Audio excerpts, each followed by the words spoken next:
A 15-minute net by Marty, and I intend to abide by the discipline of Martin net. Good. The title of my paper is An Esperanto of Evaluation. Beautifully, Ed today morning said that the core concern of Korzybski was sanity. And the questions that arise in my mind are, when was sanity born? Where was it born? Which was its birth date? What is its nationality? History has no such record whatsoever. So call it prudence, call it sanity, call it wisdom. It's a cumulative pile-up to which thinkers, philosophers, scientists, they have all contributed. Korzybski distilled, refined. It was a kind of process of cupellation in which dross goes out and pure gold flows in. But coming to the father of Western European civilization, Aristotle, he created a path, he walked a path, and then that path became a rut. When it became a rut, in course of time, it became an ironclad template. Korzybski had the courage to break the template. He freed us all. He freed us all from what is called the laws of thought.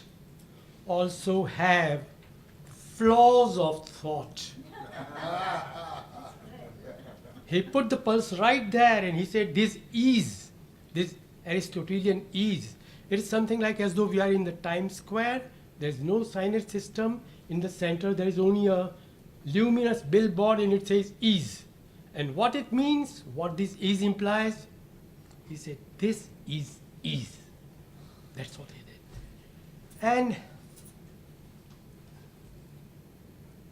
he almost created a kind of checklist in his formulations, even for the layman to apply and clear obstacles in arriving at sane evaluation.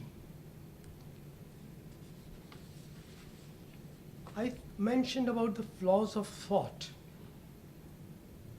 The processes whereby we misperceive, misconceive, misexpress, misconstrue, misunderstand, and misevalue.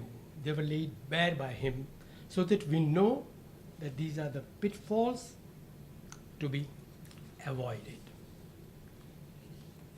Now I come to the Esperanto part of it.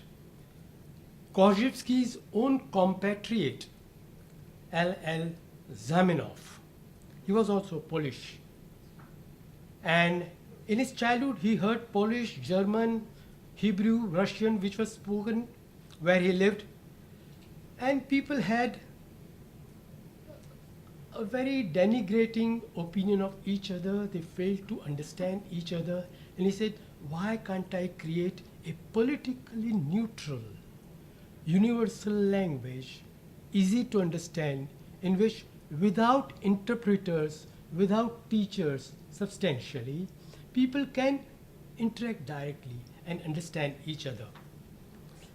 Today, Esperanto has notable presence in about 100 countries. The goals of Korzybski and Zamenhof were somewhat similar. And how? To reduce irritants, conflicts, misunderstandings by reducing misevaluation and bringing insanity by reckoning the territory. Both wanted to be facilitators, the father of Esperanto and Korzybski. Both wanted to be facilitators of improved relationships with facts, feelings, dealings, and fair deal. Both were passionately committed and worked, mark my words, they worked in different ways to provide different semantic emancipation. Zamenhof, semantic emancipation in the sense of a universal language.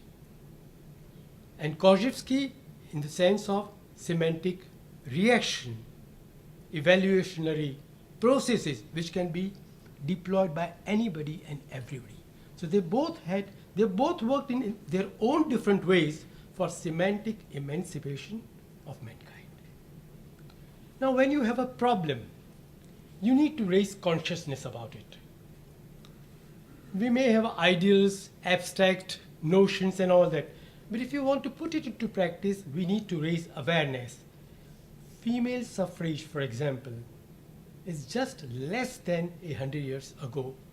It arrived on the scene. Before that, female suffrage didn't exist. Similarly, to explain the arbitrariness, in the vast white space, there is no north, south, east, west, nothing. This is all arbitrarily determined by us.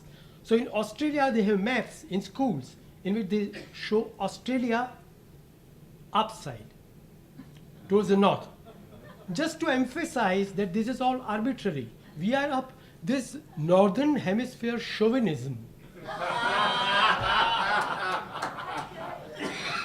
So to raise awareness about arbitrariness, this is how the maps are drawn.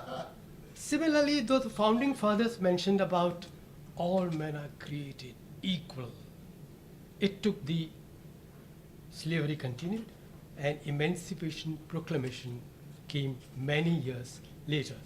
The point is, we want to raise consciousness about something. And what do we devise? How do we do that?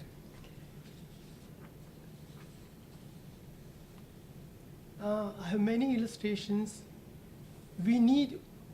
Korzybski also had said that, I'm quoting Korzybski, we need new metrics to change the dogmas canalized in our nervous systems for hundreds or thousands of years. To change dogmas canalized in our system. So, to raise consciousness, we have to have a new matrix. A new matrix can be devised either by a change of meaning of a word in course of time. For example, words like know. The biblical word know, when he says Adam knew Eve, is something very different from know today. Then the words like rainbow, gay, all these are words which have changed meaning in course of time. That's one way. The second way is we can deliberately impart a new meaning. The bright movement by Richard Dawkins. He says bright means a person who holds a naturalistic worldview. So the bright, as defined in dictionary or as described in dictionary, is very different from the word bright used by Richard Dawkins on his website and among the followers of this view of life. We need to raise consciousness, have a methodology to raise consciousness, and after that to practice it. These days, for example, in Hong Kong, for pro-democracy demonstrators, the umbrella is the matrix. It's the symbol. It's the kind of hot button. I was reading an article 2 days ago that for the New York Police Department, for the NYPD, the broken window policy and zero tolerance, the moment these two words flash before the police, they are aware instantly about what the department is out to do. So like that, a time has come when we need to create buzzwords. I call them hot buttons. Hot buttons instantly raise awareness. They shine a beam of light upon the need to instantly attend to something here and now. And this is some food for thought for all of us. Korzybski himself invited us to do a lot of time binding. A number of his students and eminent scholars have contributed to time binding. And I just want to stress this, that an Esperanto of evaluation that I'm going to propound now is about the need to carry on the spirit of Korzybski without limiting, defining, freezing, or fossilizing general semantics. Korzybski always spoke of science as on date.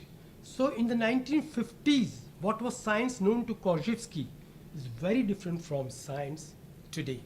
I would particularly urge to read Michio Kaku's The Future of the Mind, published this very year, a few months ago. The moment you read it, it changes the scenario.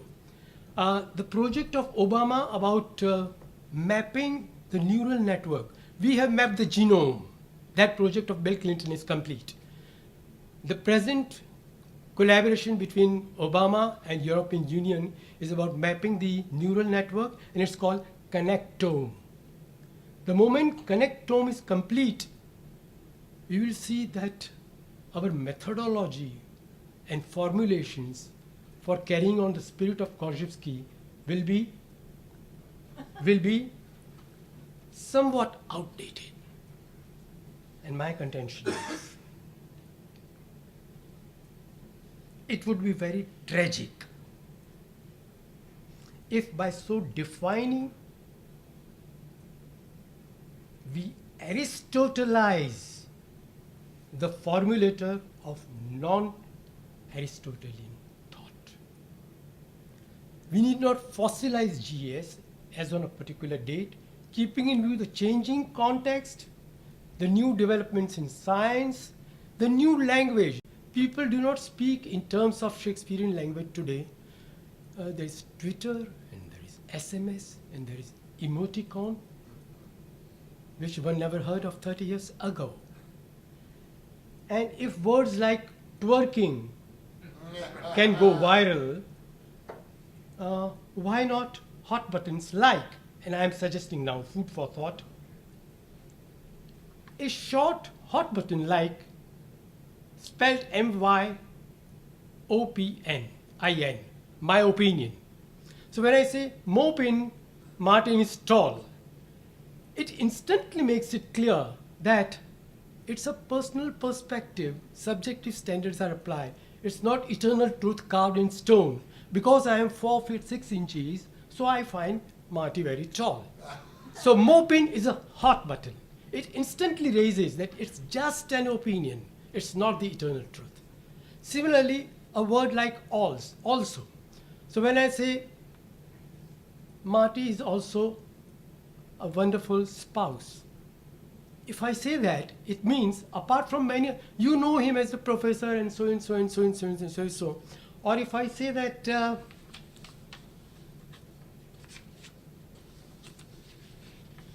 writer and humorist, I forget his name now. Anyway, Ellen? No. Anyway, I don't know everything about the writer. I only know that he's a humorist and he's a writer. But suppose he were also a sumo wrestler, in addition to being that. I don't know. So I say XYZ, all's a writer. That's all. So like that, to identify an individual as a distinct person, not endowed with the characteristics of the class, which in my opinion, I have assessed. I use the word destined.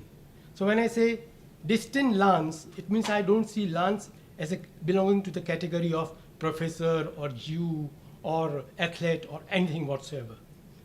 I see him as, I devise the word a now, as of now, another one. And a-o now, as of now, here and now, what is he? That takes care of dating part of it.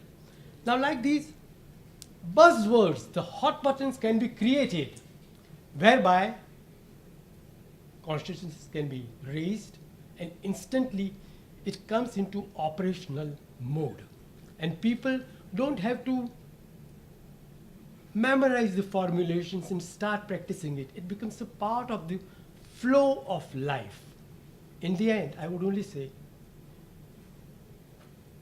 Mopin, in my opinion. I also time binder. We all are time binders. Thank you.